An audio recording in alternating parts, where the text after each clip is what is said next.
नमस्कार। आज हम एक बहुत ही दिलचस्प यात्रा पर नजर डालेंगे। जी। अजय मोहन सिंह बिष्ट की कहानी।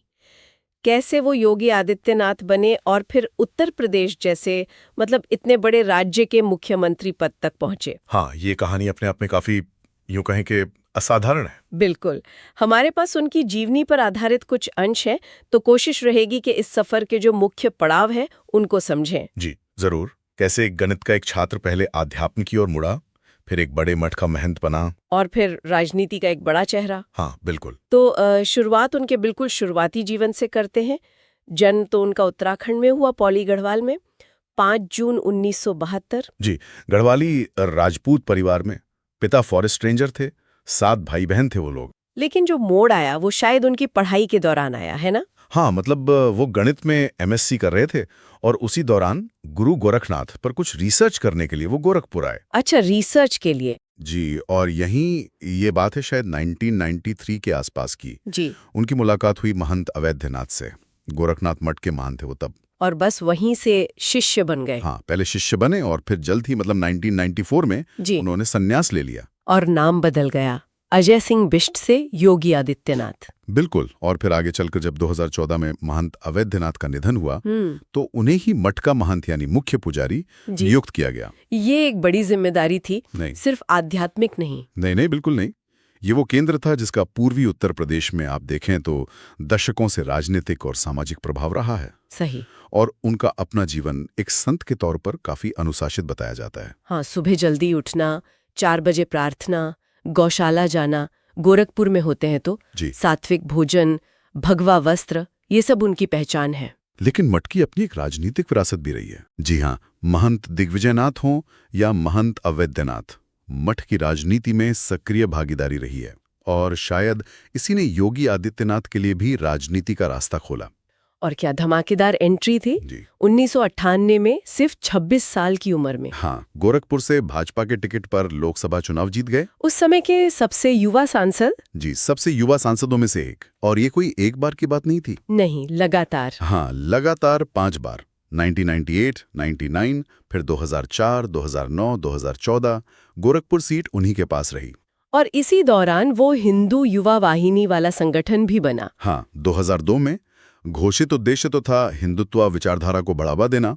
लेकिन हाँ, इस संगठन पर कई बार आरोप भी लगे, जैसे विजिलेंटिज्म के या सांप्रदायिक तनाव फैलाने के। अच्छा, सांसद के तौर पे भी वो काफी सक्रिय रहे होंगे। जी, कई संसदीय समितियों में काम किया उन्होंने। और फिर आया 2017, उत्तर प्रदेश में भाजपा की बहुत बड़ी जीत। हाँ, प्रचंड बहुमत मिला और तब मुख्यमंत्री के तौर पर उनका नाम सामने आया।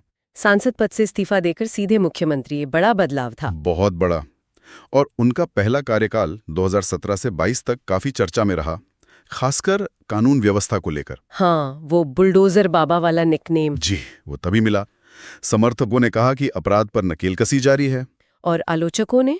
आलोचकों का कहना था कि ये एक तरफा कार्रवाई है, खासकर अल्पसंख्यकों के खिलाफ, और कानून का सही से पालन नहीं हो रहा। एंटी रोमियो स्क्वाड भी बने थे। हाँ, वो भी। उसका मकसद तो छेड़छाड़ रोकना बताया गया, पर उस पर भी मॉरल पुलिसिंग के आरोप लगे। लेकिन विकास कार्यों पर भी फोकस रहा। जी, इंफ्रास्ट्रक्चर पर, कल्याणकारी योजनाओं पर, जैसे स्वच्छ भारत के तहत शौचालय निर्माण या कोरोना के समय मुफ्त राशन, इन पर भी काम हुआ। और फिर 2022 में तो उन्होंने एक तरह का रिकॉर्ड ही बना दिया। हाँ बिल्कुल। 30 साल से ज्यादा हो गए थे कि कोई मुख्यमंत्री 5 साल पूरे करके दोबारा सत्ता में लौटा हो उत्तर प्रदेश में। सही। और दूसरे कार्यकाल में भी फोकस वही है, सुशासन, विकास। जी हाँ, वही निरंतरता दिख रही है। इंफ्रास्ट्रक्चर पर जोर है, जैसे एक्सप्रेसवे बन रहे हैं, एयरपोर्ट्स की संख्या बढ़ी है। आर्थिक विकास, निवेश लाने पर भी ध्यान है। उपलब्धियों की बात करें तो क्या चीजें सबसे ज्यादा गिनी जाती हैं? देखिए, कानून व्यवस्था में सख्ती का दावा तो वो करते ही हैं।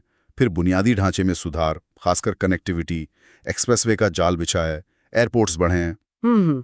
और जो केंद्र की योजना है, जैसे उज्ज्वला है या आवास योजना, मुफ्त राशन, उनका क्रियान्वयन जमीनी स्तर पर काफी व्यापक बताया जाता है। किसानों के मुद्दे, जैसे गन्ना किसानों का भुगतान, उस पर भी काम हुआ। लेकिन विवाद भी तो साथ साथ चलते रहे हैं। हाँ, वो तो है। उनके कई बयान, खासकर जो अल्पसंख्यक समुदायों को लेकर या लव जिहाद जैसे मुद्दों पर रहे हैं, या गोरक्षा पर। जी, उन पर काफी आलोचना होती रही है। आलोचक अक्सर कहते हैं कि उनकी राजनीति धार्मिक ध्रुवीकरण पर आधारित है, मतलब समाज को धर्म के आधार पर बांटने वाली। हिंदू युवा वाहिनी के विवाद तो थे ही। हाँ, वो भी। और सांसद रहते हुए भी उन पर कुछ मामले दर्ज हुए थे।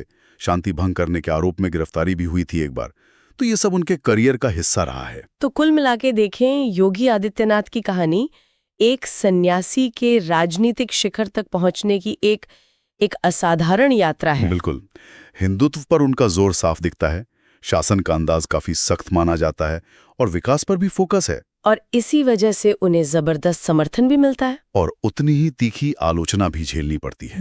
दोनों पहलू हैं। ये सोचने वाली बात है कि किसी व्यक्ति की जो गहरी आध्यात्मिक जड़ें हैं या मठ की जो परंपराएं हैं, वो उसके राजनीतिक फैसलों को या प्रशासन चलाने के तरीके को कितना और कैसे प्रभावित करती होंगी। सही कहा। क्या ये दोनों भूमिकाएं, मतलब एक महंत की और एक आधुनिक प्रशासक की, हमेशा साथ चल सकती हैं, या इनमें कहीं ना कहीं एक टकराव, एक विरोधाभास रहता ही है? हाँ, ये एक दिलचस्प सवाल है जिस पर सोचा जा सकता है।